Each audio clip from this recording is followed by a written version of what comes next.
Hi hello ನಮಸ್ಕಾರ ಎಲ್ಲರೂ ಹೇಗಿದ್ದೀರಾ? ಇವತ್ತಿನ ಈ ವಿಡಿಯೋದಲ್ಲಿ ನಾನು ನಿಮ್ಮ ಜೊತೆ ಶೇರ್ ಮಾಡ್ತಾಯಿದ್ದೀನಿ. ಒಳ್ಕಲ್ ಇಲ್ಲದೇ, ಗ್ರೈಂಡರ್ ಇಲ್ಲದೇ, ಮಿಕ್ಸಿ ಜಾರ್ ಇಲ್ಲದೇ ಸೂಪರ್ ಸಾಫ್ಟಾಗಿ ಒಬ್ಬಟ್ಟು ಹೋಳಿಗೆ ಹೇಗೆ ಮಾಡೋದು ಅಂತ ಫಟಾಫಟ್ ಅಂತ ನೋಡ್ಕೊಂಬರೋಣ. ಮೊದಲು ನಾನೊಂದು ಪಾತ್ರೆಗೆ ಒಂದು ಅರ್ಧ ಗ್ಲಾಸಷ್ಟು ಮೈದಾ ಹಿಟ್ಟು, ಹಾಗೆಯೇ ಅದೇ ಗ್ಲಾಸಿಂದ ಅರ್ಧ ಗ್ಲಾಸಷ್ಟು ಚಿರೋಟಿ ರವೆ ಅಂದರೆ ಹೋಳಿಗೆ ರವೆ ಅಂತೀವಲ್ಲ ಅದನ್ನು ಹಾಕಿ ಅದಕ್ಕೆ ಸ್ವಲ್ಪ ಕಲರ್ಗೋಸ್ಕರ ಅರಿಶಿನ ಹಾಕ್ತಿದ್ದೀನಿ. ನೀವು ಬೇಕಾದರೆ ಸ್ಕಿಪ್ ಮಾಡ್ಬೋದು. ಜಸ್ಟ್ ಕಲರ್ಗೋಸ್ಕರ ಅರಿಶಿನ ಹಾಕ್ತಿರೋದು.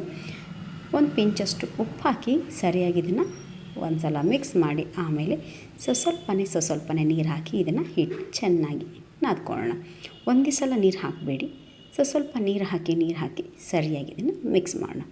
ಚೆನ್ನಾಗಿ ಇದನ್ನು ಮಿಂದುತ್ತಾ ಮಿಕ್ಸ್ ಮಾಡಿದರೆ ಸಾಫ್ಟ್ ಆದಂಥ ಹೋಳಿಗೆ ನಮಗೆ ಸಿಗುತ್ತೆ. ಚೆನ್ನಾಗಿ ಇದನ್ನು ಮಿಕ್ಸ್ ಮಾಡಬೇಕು. ಓಕೆ ನೋಡಿ, ಚೆನ್ನಾಗಿ ಮಿಕ್ಸ್ ಮಾಡಿದ ಮೇಲೆ ಹಿಟ್ಟೆಲ್ಲ ಚೆನ್ನಾಗಿ ಹೊಂದಾಣಿಕೆ ಆದಮೇಲೆ ಇದಕ್ಕೆ ಮೇಲೆ ಸ್ವಲ್ಪ ಸೈಡೆಲ್ಲ ನಿಂದಿರೋ ಥರ ಎಣ್ಣೆ ಹಾಕಿ ಇದನ್ನು 1 ಗಂಟೆಗಳ ಕಾಲ ಇದನ್ನು ನೆನೆಯಕ್ಕೆ ಬಿಟ್ಬಿಡೋಣ. ಯಾಕಂದರೆ ರವೆ ಆಗಿರೋದ್ರಿಂದ ಚೆನ್ನಾಗಿದ್ದು ನೆನೆಯಬೇಕು. ಈ ಕಡೆ ನಾನು ಕುಕ್ಕರ್ಗೆ 1 ಗ್ಲಾಸಷ್ಟು ತೊಗರಿಬೇಳೆ ಹಾಕ್ತಿದ್ದೆ. ನೀವು ಕಡಲೆಬೇಳೆ ಸಹ ಹಾಕ್ಬೋದು. ಚೆನ್ನಾಗಿ ಇದನ್ನು ತೊಳ್ಕೊಂಬಿಟ್ಟು 1 ಗ್ಲಾಸ್ಗೆ 4 ರಿಂದ 5 ಗ್ಲಾಸಷ್ಟು ಇದಕ್ಕೆ ನಾವು ನೀರಿಟ್ಬಿಟ್ಟು ಇದನ್ನು ಜಸ್ಟ್ 1 ವಿಸಿಲ್ ತೊಗೋಣ ಅಷ್ಟೇ. ಇದಕ್ಕೆ ಸ್ವಲ್ಪ ಅರಿಶಿನ ಹಾಗೆಯೇ ಚೆನ್ನಾಗಿ ಇದು ಬೆನಿಲಿ ಅಂತ ಒಂದೇ ಥರ ಕಾಳುಗಳು ಕುದಿಲಿ ಅಂತ ಸ್ವಲ್ಪ 1 ಸ್ಪೂನಷ್ಟು ಎಣ್ಣೆ ಹಾಕಿ ಒಂದೇ ವಿಸಿಲ್ ತೊಗೋಣ ಸಾಕು.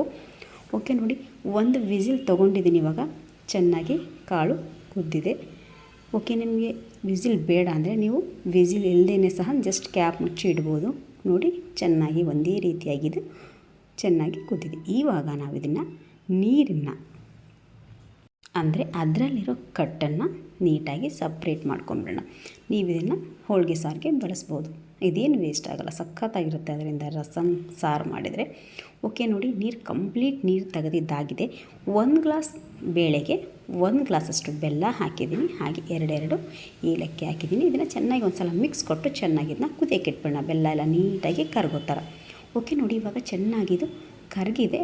ಚೆನ್ನಾಗಿ ಸ್ಮ್ಯಾಶ್ ಮಾಡಬೇಕು ಇದನ್ನು.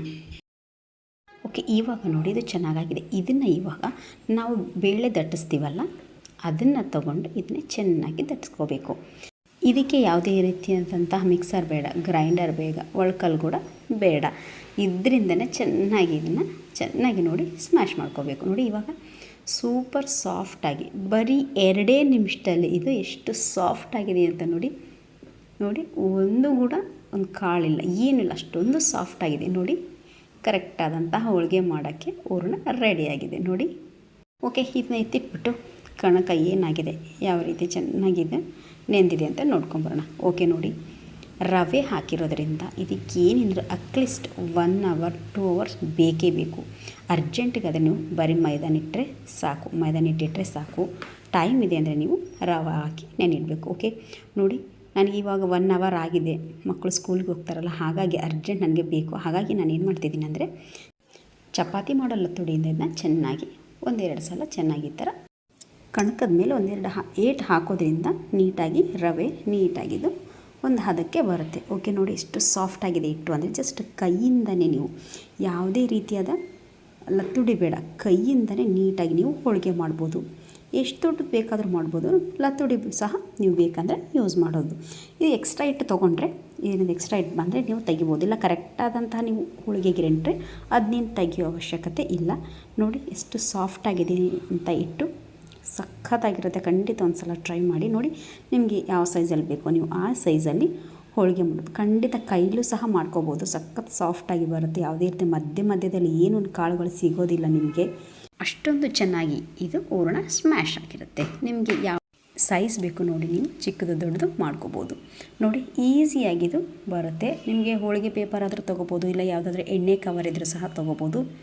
ಈ ಕಡೆ ಅಂಚು ಸಹ ಕಾಯಕ್ಕಿಟ್ಟಿದ್ದೆ, ಕಾದಿದೆ. ಎಣ್ಣೆ ಹಾಕಿ ಹೋಳಿಗೆ ಹಾಕಿದರೆ ನೋಡಿ ಉಬ್ಬಿ ಬರುವಂತಹ ಹೋಳಿಗೆ ರೆಡಿ ಆಗುತ್ತೆ.